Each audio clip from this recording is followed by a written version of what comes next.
Hi again. This is the fourth and final lecture on the digestive system. We learned the parts of the digestive system and what they do.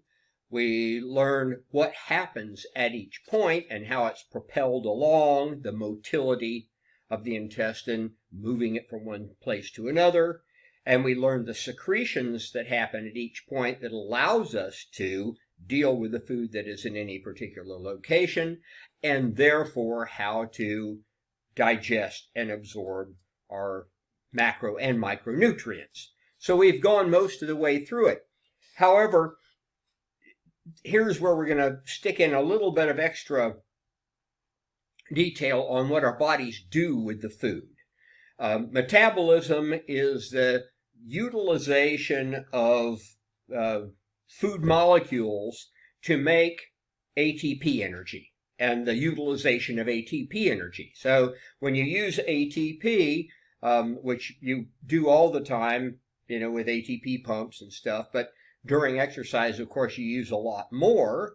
You constantly are using the energy from the food that you ate to replace those ATPs fast enough that you can keep on exercising. So let's go to the slideshow. Here we are. Hello. There we go. Okay.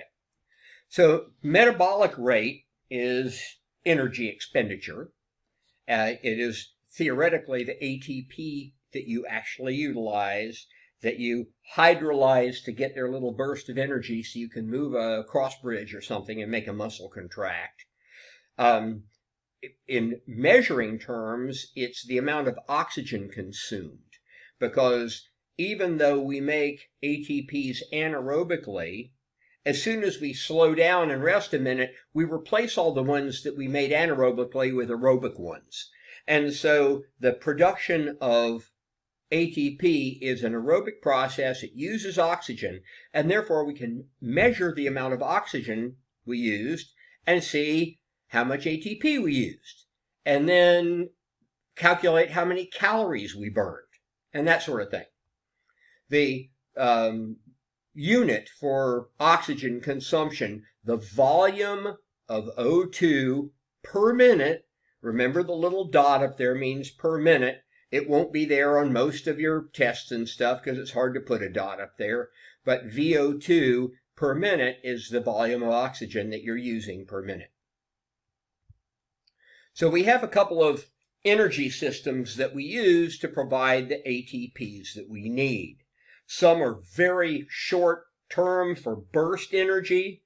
You don't have time to make ATPs with oxygen instantly, because it takes a while to breathe faster, to get the oxygen there, to get it in the mitochondria, make everything happen.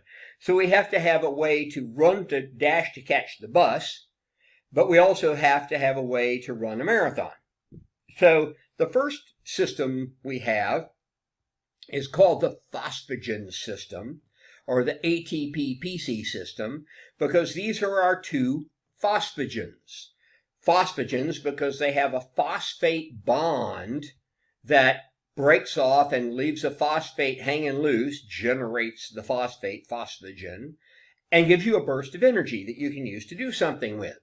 And that's adenosine triphosphate, and we've talked about this before, adenosine with 3 phosphates stuck onto it, the last couple with high energy bonds, where if you break the bond, you get some energy and you can turn a cross bridge.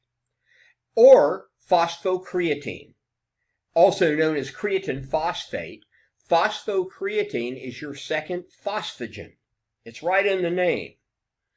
ATP is what you always use at the source, at the point where you actually need it. So ATP is our only molecule that we can use to move an ATP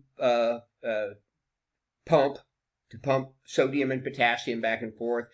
We have to use ATP to move cross bridges to cause muscle contraction. But phosphocreatine is hanging around also in the same location, and as soon as you use up an ATP, the phosphocreatine breaks and gives you enough of energy to make another ATP. So that phosphocreatine keeps backfilling your ATPs for you so that you have enough ATP to keep working quickly. This is the idea behind creatine loading and weightlifting. It's not proven to work especially well, but people do it anyway because people will do anything to try to get ahead. But they take creatine, and we have plenty of phosphates in the blood, and so if we have more phosphocreatine, then we can make more ATP and we can lift more weight. At least that's the theory. These are existing stores. They're already in the cytosol waiting to be used the instant you need them. So it's a system, and that this creates these, and then these create the effect you need. But you're not making new energy. What you're doing is using these molecules that you already have in storage. It's entirely anaerobic. There's no time for oxygen to get there. And you could say that you have enough ATP and PC in your cells that you could run full out for about 30 seconds. In fact, you start running out of ATP earlier than that. If you run a 100-yard dash, and everybody can run it in faster than 30 seconds, you know that you start running out of gas before you get to the 100-meter mark, or the 100-yard mark. The PC will keep you going for another, for a while longer, but you will start slowing down as this system starts bogging down on you. The second energy system is glycolysis. And glycolysis is also out in the cytosol. It's also anaerobic because you're making ATP with constituents that you have out in the cytosol, including glucose, that you're either bringing in from the outside or breaking apart from a glycogen molecule that's been stored there. And glycolysis means lysis of glucose. So you're actually breaking down a glucose molecule to make ATPs. So here you're making fresh ATPs by using food energy to do it. You use some ATPs in the process. It's kind of a sequence of reactions. You use same ATPs, but you make more than you use. So you wind up getting 2 net ATPs from every molecule of glucose you break. It's not very much, but it's really fast. You also make a couple of other things that you can use in your aerobic systems later. So glycolysis not only gives you a couple of ATPs so you can keep on running, maybe for a couple of minutes, but it also gives you some more substances that will be useful later in the oxidative energy systems. Here's glycolysis. You start off with glucose. You use an ATP here to get to glucose 6-phosphate, and this is kind of an interesting step here we'll see in a minute. But then you make, you come down here, you change it, you split, and then these two kind of go in parallel here, and at the end, you've actually gotten an ATP, you get another ATP, you get your pyruvate that we said that we need. The other thing that happens is you're making all this pyruvate, which is pyruvic acid, which is really kind of a toxic acid, and so if you make it too fast, you convert it into lactic acid, which is more tolerable. Lactic acid, lactate, so if you work anaerobically and make so much pyruvate that you can't use it all, you convert it to lactic acid. It makes your legs start burning and you have to slow down. So that's where you get your lactic acid from when you work anaerobically. Now this Pentose pathway is an interesting little point here. Remember I said that at glucose 6-phosphate there's something else that can happen? If you need energy, you go on down here and make ATPs. But if you're sleeping and you don't need energy and you're using up some glucose, right here you turn off this way and you go out into another little pathway called the Pentose pathway, and you make some other things that you're going to use. You make the ribose sugars that you're going to need to make proteins, especially things like deoxyribonucleic acid, DNA, ribonucleic acid, RNA. So you convert glucose into your ribose sugars, which allow you to make proteins while you're asleep. And then if you're you're exercising while you're awake, that glucose goes down this way and instead makes ATPs, so you can run. There's the Pentose pathway during exercise, ATP during rest. You produce your ribose sugars so you can make DNA and RNA, and you produce your energy sources that allow you to make proteins.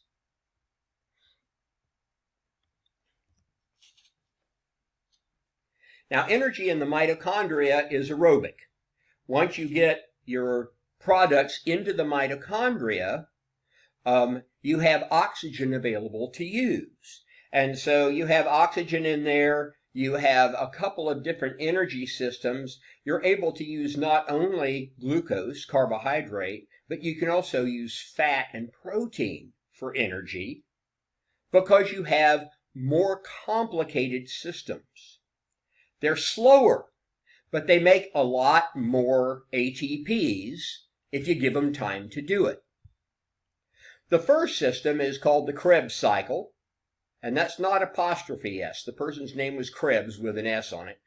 The Krebs cycle, also called the citric acid cycle, and it will take some of those substances that you made in glycolysis, like the pyruvate. It takes pyruvate and it runs it through the Krebs cycle and starts making some more things that you can use to make a lot of ATPs. So it's this supplies this, supplies this, supplies this. So the Krebs cycle allows us to use carbohydrate, primarily pyruvate, from the glycolysis. It uses fat, it uses proteins, and it can use ketones in a pinch. If you're really short on carbohydrate, you can use ketones. Now, the Krebs cycle by itself only makes one ATP, but it's a fuel maker. It makes fuel so you can run your electron transport system and make the rest of your ATPs. Okay? Here we go. Here's the Krebs cycle. Pyruvate comes in here. Acetyl-CoA is the common denominator because protein can become acetyl-CoA. Fat can become acetyl-CoA. Pyruvate can be acetyl-CoA. Acetyl-CoA has two carbons. Oxaloacetate has 4, and you need 6. So the citric acid cycle, citrate, you're putting in 6 carbons, and then you drop down to 5, and then you drop down to 4, and each time you break off a carbon, you're breaking these carbon bonds that are giving you energy. So, carbohydrate, fat, and protein can enter the Krebs cycle. It is a kind of a circular cycle because its last product becomes the first product again. Combines with acetyl-CoA. Oxaloacetate comes back in, and you start it over. And as long as you're supplying plenty of pyruvate or fat or protein or something coming in here, you can run this Krebs cycle. Every time it cycles one time, you get only one ATP, but you get a bunch of stuff that is really useful. You get something called NADH, more appropriately, it's NADH plus H+, which is a complicated thing to say. So we just call it NADH. That's good enough. FADH2 is the other thing that you make. This is really interesting because we talk about the B vitamins being our energy vitamins. The N in NADH is niacin. It's one of the B vitamins. FADH2, the F is riboflavin, a B vitamin. So these are energy molecules that we're producing using pyruvate, fats, proteins, and B vitamins to create some energy molecules that we can use now to make a whole lot of ATPs. And so where the true oxidative energy system is, or oxidative phosphorylation, phosphorylation just means you're sticking a phosphate on. Phosphorylation, you're sticking the phosphate on, creating the ATP. Okay? Oxidative phosphorylation means you're using oxygen to make ATP. So you take that NADH that you just made, and you run it through the electron transport system, and it gives you 3 ATPs. FADH2 runs through the electron transport system in a different location and only gives you 2, but it's still giving you 2 for every FADH2 you made. You wind up making a lot of ATP this way. So if you take a molecule of glucose, run it through the Krebs cycle, you get your 2 ATPs, but you get your pyruvate, you run it through the Krebs cycle, and you get, glycolysis. I think I said Krebs cycle. Glycolysis gives you pyruvate. You run that through the Krebs cycle, and it gives you NADHs and FADH2s, and it gives you 3 of these and 2 of these, and 3 and 3, and suddenly you have a lot of these guys. You actually, from that same molecule of glucose, you can get 36 ATPs. You only got 2 anaerobically in glycolysis, but you get a whole bunch more with oxidative energy systems inside the mitochondria. So the phosphagen system and glycolysis are in the cytosol. They're fast. They're available right now. Krebs cycle and electron transporter in the mitochondria. It takes a while for your products to go in. It takes them a while for it to churn around. It takes a little while for these systems to get up and running. And it makes a lot of ATPs. So if you want to run an Ironman and run for 10 hours, you're going to need a lot of this aerobic capacity.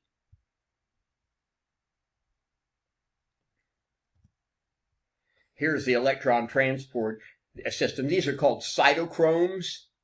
Cytochromes, they're bright colored. Chrome means color. And here the NADH goes in this first one, and every time it bounces to the next one, it gives off a burst of energy that makes ATP. So NADH2 goes 1, 2, 3, and you get 3 ATPs. FADH2 has to start here. It's not as powerful a molecule, so it only goes 1, 2. You get 2 ATPs. All these ATPs keep flying off, and you get lots of ATPs out this side. You also are producing a lot of hydrogen ions at the time. You combine those with oxygen at the end to form water. So you're making oxidative water.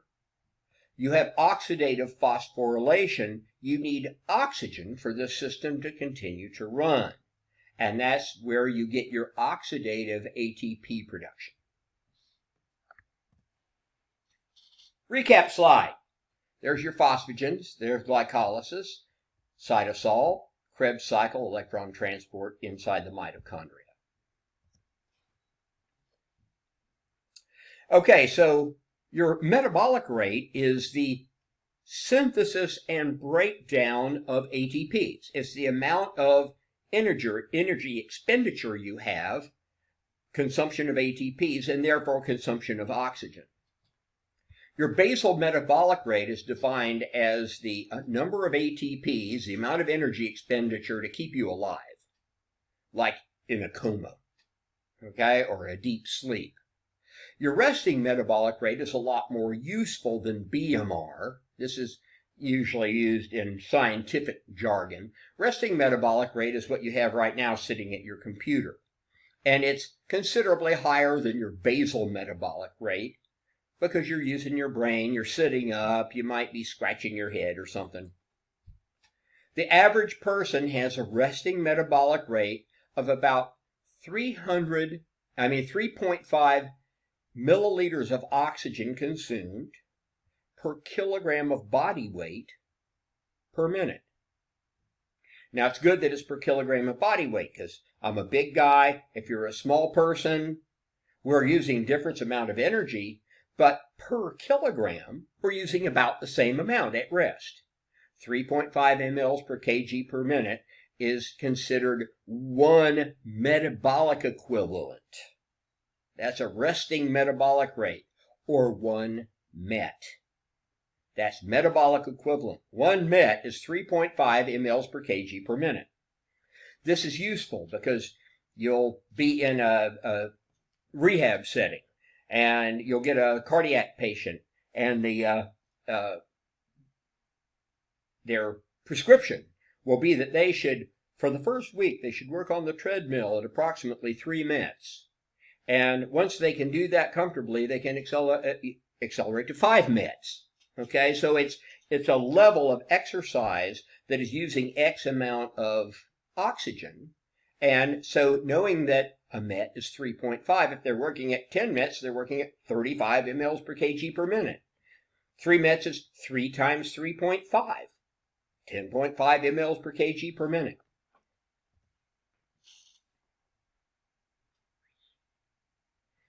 Okay, so BMR and RMR are the ways you utilize your energy. Calories. And your body composition has, everything to do with your energy intakes and energy expenditure.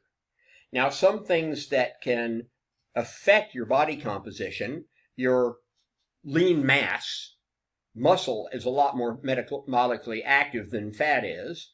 So if you're 150 pounds and you're all muscle, your metabolism is pretty high. If you're 150 pounds and you're mostly fat, it's not very high. The main thing is activity level. If I start running, my metabolism goes way up. I might go from 3.5 mLs at rest to 35 mLs during exercise. I could go to 10 METs during a run. So if I double my metabolic rate, I will double my oxygen consumption. Therefore, I can easily measure it and see what my metabolic rate is. Thyroid hormone levels. Remember, metabolism. So if your thyroid hormone levels go up, your metabolic rate goes up. If we want to measure energy expenditure, we measure the volume of oxygen per minute. The easiest way is to put a mask on your mouth and measure. You know how much oxygen is going in because the atmosphere is 21% oxygen. You measure what's coming out. You measure your expired oxygen, and then you'll know how much you used. Your VO2 max, it can be calculated when you're running just as hard as you can, or you can extrapolate from some submaximal numbers and kind of draw a line and say what you think you would do at max. But that's the most oxygen you can use, also known as your aerobic capacity. Obviously, if you have a higher aerobic capacity, you can run faster and farther. You can use more oxygen. You do more muscle contractions. So VO2 max is a great indicator of your aerobic abilities. The anaerobic threshold or lactate threshold is the point at which, when you start exercising harder and harder and harder, suddenly you get to the point where you're making pyruvate so fast you can't use it all in the Krebs cycle, and you start converting a lot of it into lactic acid, and your lactic acid in your blood starts going way up. You start breathing faster because you're trying to blow off that extra acid. So you reach a ventilatory threshold. It's an easy way to tell. If you're running along with your friend and you're talking and you start going so fast that you can't talk anymore, you've reached your ventilatory threshold. You're gasping for breath instead of being able to talk. Lactate threshold, a really good indicator of your exercise capabilities. Because if I can run faster before, I can't go any faster without running out of gas. It's not your VO2 max. It's how fast can I go and then maintain that pace without building up too much lactic acid. That's probably going to decide my marathon pace. Measuring caloric expenditure, you measure by measuring your oxygen consumption, because oxygen is ATPs. ATPs is energy. Energy is, enough energy to raise 1 gram of water. 1 degree is a calorie. Okay, so we can measure oxygen and guesstimate anyway how many calories we're burning. Now, in reality, we talk about kilocalories. 1 gram of water, 1 degree, that's just not a big enough unit to make a difference in a body. It is in a chemistry experiment, but we talk about kilocalories. If I say I've burned 100 calories, what I'm saying is I burned 100 kilocalories. A kilocalorie is enough heat to raise a kilogram of water.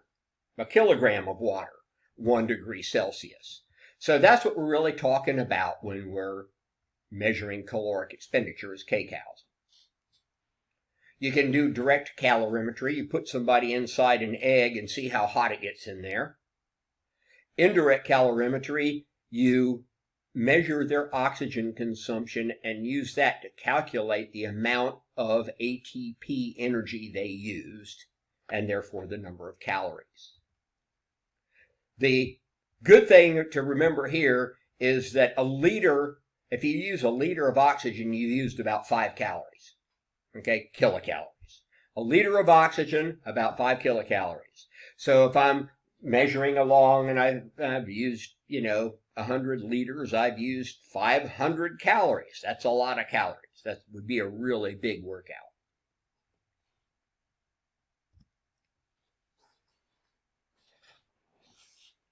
Now, energy balance is based on intakes and utilization. Okay, intake of calories is what you eat, and utilization is exercise and basal metabolic rate too. But when you take in food, carbohydrates give you 4 kilocalories per gram of carbohydrate, and so does protein, 4. Fat is 9 kilocalories per gram, so you get more than twice as many calories with the same amount of fat. So fats make you fatter, faster. And you add up the calories you eat, and if you take in 3,500 kilocalories, that is equivalent to a pound of fat.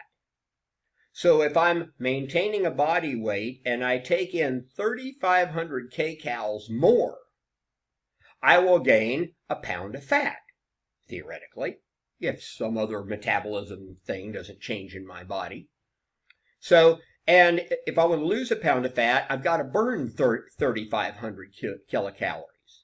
Well, when you consider that a decent workout is about 250 kilocalories, that's a lot of workouts to burn 1 pound of fat. It's like 12 one-hour workouts to burn 1 pound of fat by itself. So that's why, although exercise is a great, healthy way to lose weight, it's not an effective way to lose a whole lot of weight by itself. The other way is to diet. It's a lot easier to cut out 300 calories than it is to exercise for an hour. 1 muffin is likely to be 300 kcals. The trouble is, if people are already eating as little as they're comfortable with, it's hard at that point to cut another 300 or another 300 or another 300. I mean, still you got to cut 300 kcals 12 times to lose a pound of fat. So it's kind of hard to force yourself to do that. The other problem is if you just diet without exercising, your body goes into conservation mode, It lowers your thyroid hormone and therefore lowers your metabolic rate and cuts your energy consumption so you can't keep on losing weight. So people will lose weight at first, and then they plateau. They can't lose anymore because their body has now dropped its metabolic rate. And one thing that's really insidious is when you go off the diet, like most people do, when you start eating again normally, the fat comes on faster than muscle does. So people get this rebound effect. They lose some weight, and then they gain some fat, and they lose some more weight, and they gain more fat, and they lose some weight, and they gain even more fat. And the more times they do it, the heavier they get. And so that dieting by itself is a really difficult way to lose weight and keep it off. So, of course, as everybody has always said, diet and exercise is the way to do it.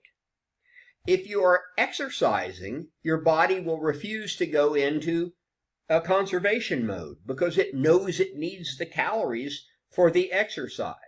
So if you burn 300 calories and you diet 300 calories, you'll get advantage of all 600 because you won't lower your metabolic rate. And probably easier to, burn 200 calories and a reasonable exercise and diet 100 or 200 calories so you don't feel like you're starving yourself to do it, and do it over a very extended period of time where you can lose 3 or 4 pounds a month. If you lose 3 or 4 pounds a month in a year, that's a lot of pounds. Another good thing for losing weight is that weightlifting, resistance training, helps you lose fat just as well as aerobic exercise does. Aerobic exercise burns the fat on the spot, but resistance training builds muscle, and muscle burns fat even at rest. 50 calories per pound of muscle per day at rest.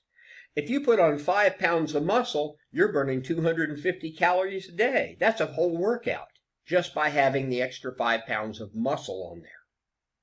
So the best strategy, moderate dieting, increase in exercise to the degree that you can sustain it, and include both resistance training and aerobic exercise in your workout routines. It's all good for you.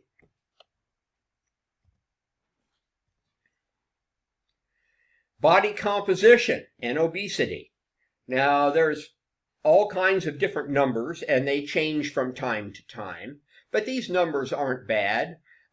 Normal female, somewhere around 60 to 22% body fat. Elite athletes are well below that. If you go way below it, you'll start having osteoporosis and amenorrhea, loss of menstrual cycle and stuff. So it's not a great idea to go down to 9, 8, 7% body fat. 16 to 20%. This is for a young adult is just fine. The overfat range is 24 to 30%. Overfat is a category where you could do better, but if you're pretty active, it's probably not going to really hurt you. Obesity is over 30%, and especially over 35% for women. Obesity is a health risk.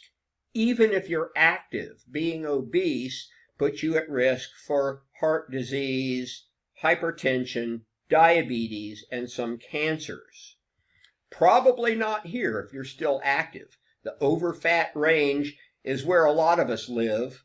When I was a elite athlete, I had like 3% body fat.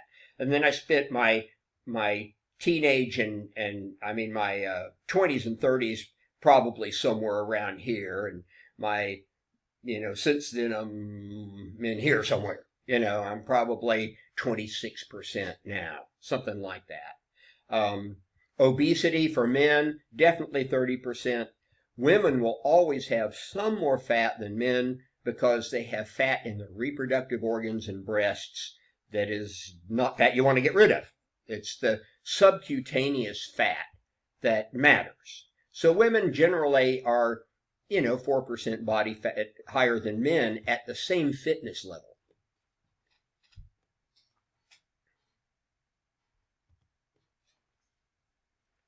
You can measure body composition. You can measure the body mass index, BMI. We hear about that a lot. That's just a height weight measurement. Circumference measurements, where you measure the circumference of your forearm and your upper arm and stuff. I think I'll do a little video lab showing you how to do this kind of stuff. Skin fold analysis. You take, you pinch skin folds and put calipers on them and see how thick they are at various points of your body. And they have calculations that tell you approximately how much of you is fat and how much of you is not. Bioelectrical impedance works on the idea that water conducts electricity really well and oil doesn't. So lean mass lets electricity go through your body really fast, and fat doesn't. So you step on a scale, 1 foot on one side, one on the other, and you see how much resistance to electrical flow, tiny little electrical current that you don't feel, through 1 foot and the other. And if there's no resistance, you don't have much fat. If there's a lot of resistance, you do. That strategy is pretty inaccurate, especially if you're hydrated or dehydrated. It'll show that you're fatter than not. It's not bad, though. I have a scale at home that, you can get them at Walmart for $29.99 that has bioelectrical impedance. And it's not accurate for my actual body fat, but I can tell from month to month. If I, am approximately the same amount of hydration, or for my wife, if women, they retain water more at some times of the month than the other. If you choose the same time when you're about the same, and you check yourself now and then check yourself then, it can be a reasonable test on how you're doing compared to last month. Hydrostatic weighing is where you dunk the person underwater and see how much they weigh underwater. Because your body is mostly water. Your bones and meat are heavier than water, and your fat is lighter than water. So how much you weigh compared to water will tell you how dense your body tissues are, and therefore give you a good estimate on your body fat, your percentage body fat. This is generally considered the gold standard. Unless you want to do a whole body x-ray, it's a very light intensity x-ray, it's not dangerous, but it actually scans the whole body and tells you, how much of you is bone, how much of you is fat, how much of you is blood, how much of you is this and that, and so forth. And that is probably the most accurate, but it's also expensive, and nobody's got one of these. But I used to actually teach this. We had a big tank, but you could even do it in a swimming pool with a fish scale. You put somebody on a lawn chair, you weigh the lawn chair in the water, you put the person on it, you weigh the person in the water, and you do the calculations, and you tell how much they weigh compared to water, and you can tell if they, how much body fat they have. So here's the BMI. It is of limited utility. On the other hand, everywhere you go, everything you do, every time you take somebody do a physical on somebody, they're going to require you to put the BMI. Now, the BMI is their weight divided by their height. Their weight in kilograms divided by their height in meters squared. And if you do this, don't forget to square the meters. The weight in kilograms divided by the height in meters squared. Okay? Or you can use a BMI calculator online. And a BMI up to about 26 is considered fine, and over 30 is obesity. It doesn't really tell you what their body composition is, but the numbers are about the same as they are for body composition, so it's easy to remember.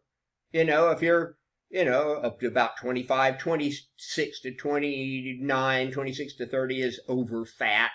and then over 30 is obesity. For instance, whoops, why did it do that? Whoop. Here we go. 180 pounds. This slide drives me crazy because I made it when I weighed 180. I weigh about 195 now, so it's a sad state of affairs. I'm still 6'1", though, so that's good. So let's say I weigh 180 pounds. Divide by 2.2, it gives you kilograms. So I'm 82 kilograms. I'm 73 inches tall. 73 times 2.54 centimeters per inch gives me 185 centimeters, or 1.85 meters. I won't make you do that kind of calculation. If I give this to you on the test, I will probably already give you the meters and the kilograms. I might give you it in pounds and kilograms, and inches and meters, just to make sure that you know that you're supposed to use kilograms and meters. Kilograms divided by meters squared. So you square the meters, you divide by kilograms, or you divide the kilograms by that number, and you will find that my body composition, or my BMI, when I made this slide, was somewhere around 25. Okay, now it's probably 26, 27. What if I weighed 200 pounds? Try it out. What if I weighed 225? What would my BMI be? And what category would that put me in? Try messing around with that a little bit.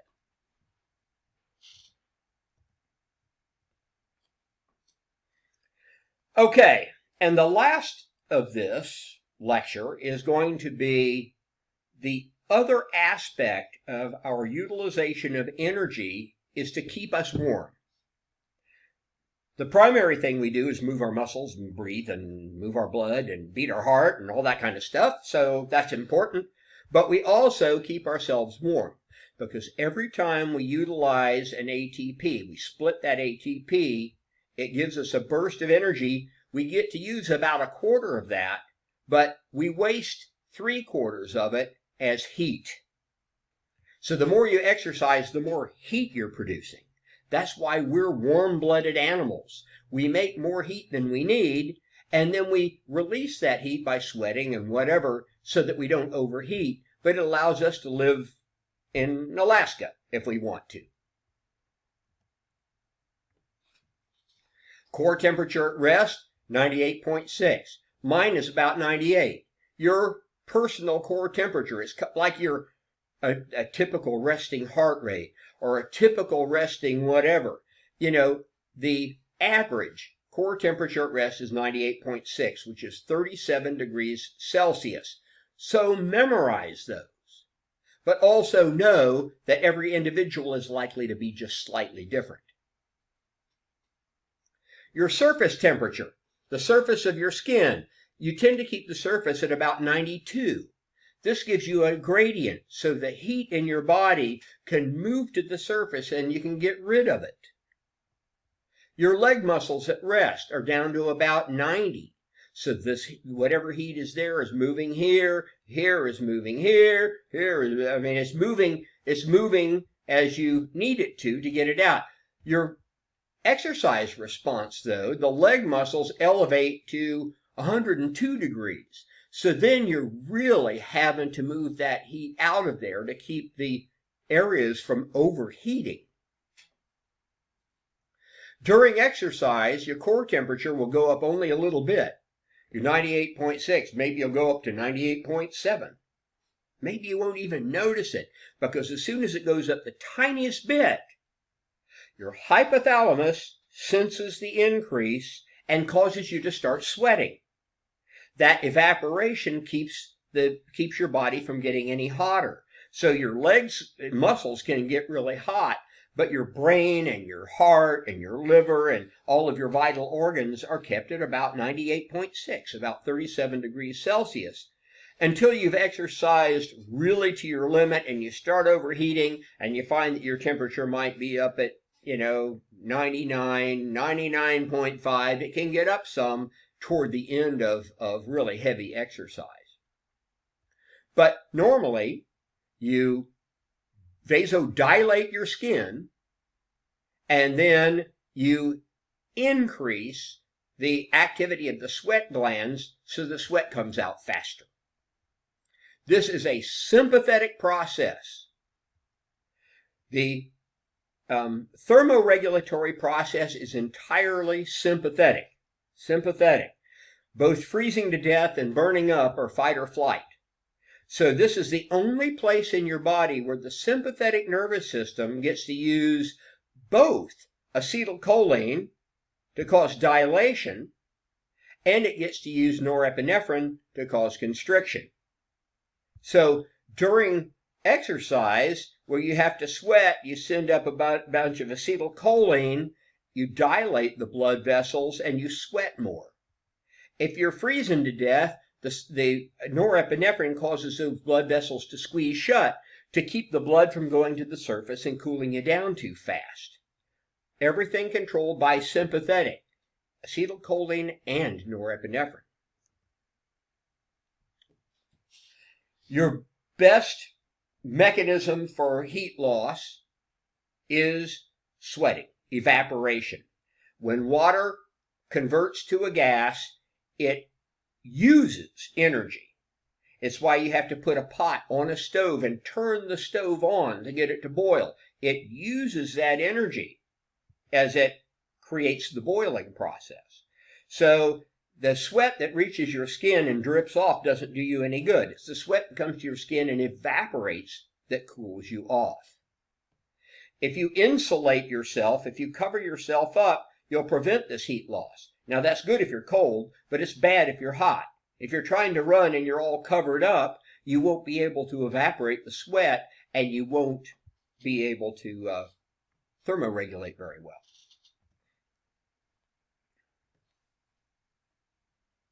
Your sweat glands make sweat. Okay? Remember, these are the sudoriferous glands, they're called. You remember from last semester. Sweat secretion is a lot like spit secretion. It's a lot like pancreatic secretion. You have the acinar cells, they make the primary sweat, and then it's modified as it works its way through the duct, and then something comes out the other end. So the secretion by the sweat gland is basically plasma, minus its blood cells and large plasma proteins, but it contains basically the same amount of sodium chloride and other stuff as plasma has. However, you have pumps all along the ductwork that will pump the sodium and chloride back into your body to keep you from losing too much of it. So by the time the sweat comes out, it's mostly water. It exits through a pore. So here's the sweat gland.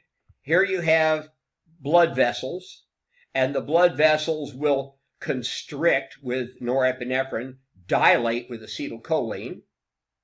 So if you need to sweat more, you'll dilate, you'll get more blood there, you get more fluid moving here, the sweat glands will be activated, they'll import the fluid, they'll push it up this way, they'll start reabsorbing the sodium and chloride so you don't lose your electrolytes, and then it will come out as mostly water. A little bit sodium and chloride gets lost. And how much salt you lose largely depends on how fast you're sweating. Right now, if you're sitting at your computer, you're not sweating very fast. If you taste your arm, it probably wouldn't taste salty because there's plenty of time for those pumps to remove the sodium and chloride back into your blood before the sweat disappears. However, when you're sweating really hard, try tasting your arm then. It'll taste salty because it's going through fast. A lot of the salt doesn't get reabsorbed, and instead you lose it. So the harder you're exercising, the more important it might be to drink something like Gatorade instead of just pure water all the time.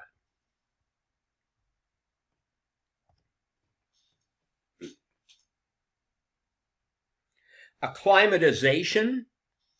If you move to Florida from someplace cold, after a while you get better at making sweat. You produce more sweat. You start sweating sooner. You retain more water between sweating periods, so you have more to work with. And you can sweat more without it affecting your heart rate and cutting down on your blood volume. You improve the activity of your sodium and chloride pumps, so you can reabsorb the sodium and chloride better.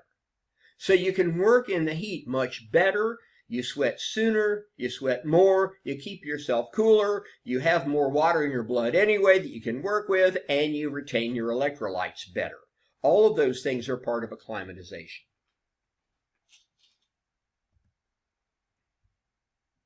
Vasodilation, acetylcholine, sympathetic, sympathetic, sympathetic.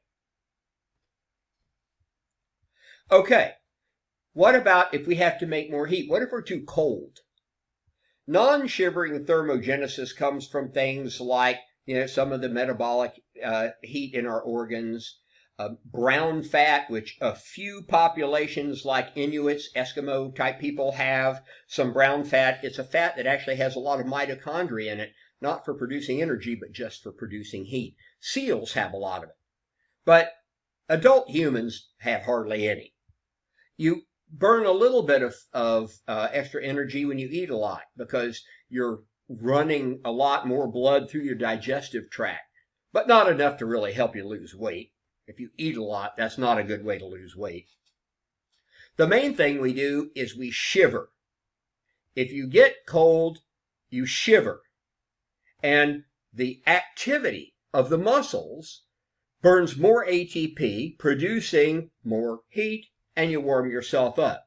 You can produce like 5 times as much heat while you're shivering as you can when you're not. It's in the posterior hypothalamus. The sweating is in the anterior hypothalamus. I'm mainly concerned that you know that this is controlled by the hypothalamus, which controls everything, kinda. So the hypothalamus has sensors coming in, and it says, wow, I'm too hot, let's sweat. If you're a little bit too cold, it says, you're too cold, let's shiver.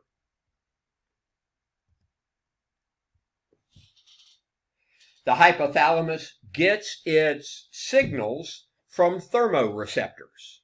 You have central ones that are in your deep body tissues that tell you how hot your liver is and how hot your leg muscles are. And you have ones in your skin on the surface. All of those will send signals back to the hypothalamus to say if you're too hot or you're too cold. The cold receptors work best on the skin. Heat receptors don't work that much on the surface. You're sweating and you're keeping your surface temperature under control anyway. And if you put a blow dryer on your arm doesn't really sweat. So mainly the cold receptors tell you if it's really cold out, and you start vasoconstricting and bringing the blood away from the surface of your skin. Whereas the heat receptors, especially in your body when your core temperature goes up, causes you to vasodilate and sweat. And it's all based on the temperature difference between your body temperature and the set point that your hypothalamus says you should be. It's your control center. You have set this thermostat at 98.6. If your body temperature goes down, too cold, the heater comes on. If the body temperature goes up a little bit, the air conditioner comes on. It's the difference between that set point in here and your body temperature that causes the hypothalamus to either make you sweat or shiver.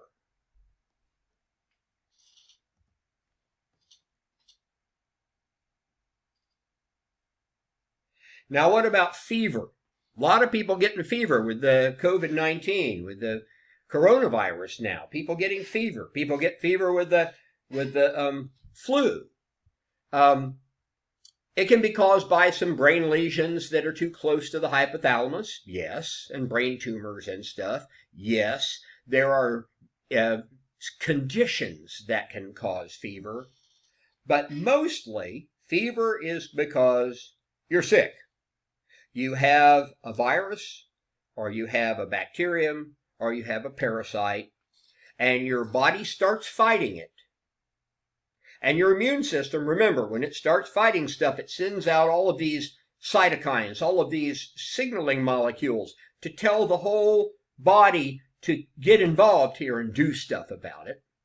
So one of these things that your white blood cells and other fighting cells send back into the blood to signal that you are in a fight with bacteria or viruses are interleukins and prostaglandins. The hypothalamus picks these up. They have receptors for these guys, and it says, aha, we're in a fight for our life with bacteria or viruses. One thing that we can do, since the body doesn't know anything about antibiotics, we can raise your temperature, because human bacteria don't like anything but 98.6. Bacteria love 98.6. It's why you can't catch a cold from a cat. They like about 100. Okay, it's a little different. Their bacteria, it's not the only reason, but, our bacteria that hurt us and our viruses like 98.6. Now, it doesn't kill all of them, but it's better than nothing if you don't have antibiotics to raise your body temperature some and try to kill the bad guys. So what happens if your body temperature is 98.6 and the hypothalamus decides you should be 102? Says, we got to fight hard. Well, suddenly your body temperature is too low. So what we're going to have to do is turn on the heater. How do you raise your temperature? You shiver. So chills. You get chills at the onset of fever. The whole point is your hypothalamus is trying to cause a fever. It raises the temperature until you reach 102, and then you stop shivering. You still feel like crap, but you're not shivering anymore, so that's better than nothing. And so you stay there as an attempt to help your body fight off the bacteria. Eventually, unless you die, you win.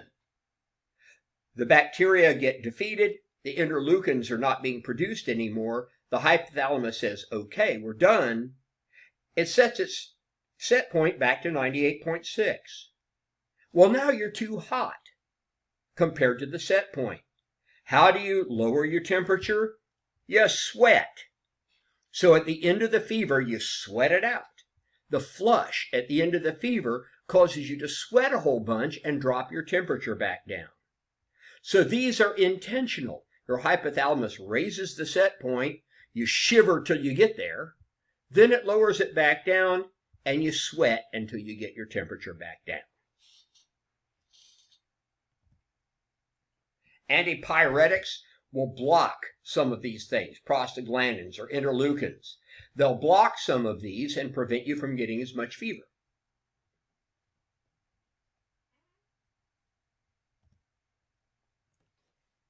And finally, in this rather long lecture, is a couple of heat-related conditions. Hyperthermia means you're too hot. Too hot. The first layer of hyperthermia really is heat exhaustion. At this point, your hypothalamus discovers that you're really not keeping up with the temperature. You may be exercising in a really humid environment, you're not sweating well enough, and you're just, you're starting to get overheated, and your hypothalamus just goes crazy, and you just sweat like mad. You get clammy skin, you get dizzy because it's taken blood from everywhere it can find to send it to your skin to keep you alive. And so if you go sit in the shade and don't pass out and fall down and hurt yourself, you'll probably be okay. And then drink some more fluids, rehydrate yourself. Heat stroke is a lot worse. At this point, you probably blew right through heat exhaustion, and you get the temperature so high that the hypothalamus can't even work anymore. It doesn't even register, and you stop sweating. Your skin is red and dry. You stop sweating. Usually you become delirious or even pass out. People die from this every year. Young people exercising in football practice and stuff die from it every year. Heat stroke, you got to cool the person down now. Dump that tub of Gatorade on them.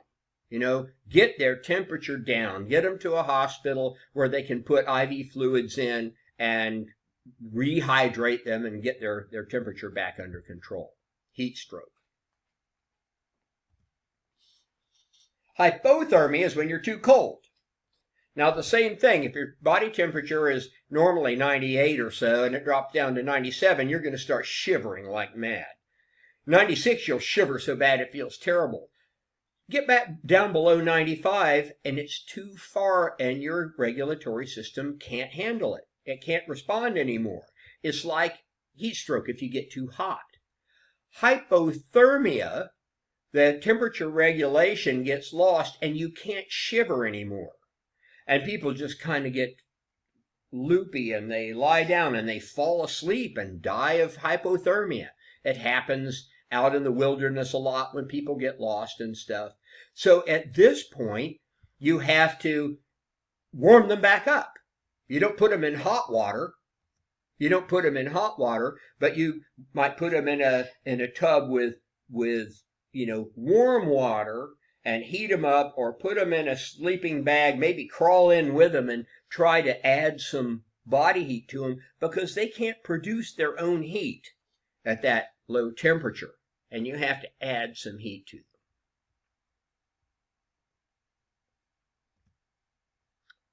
them. Okay, a lot of different concepts with that one, but those are all of the things you do with the food.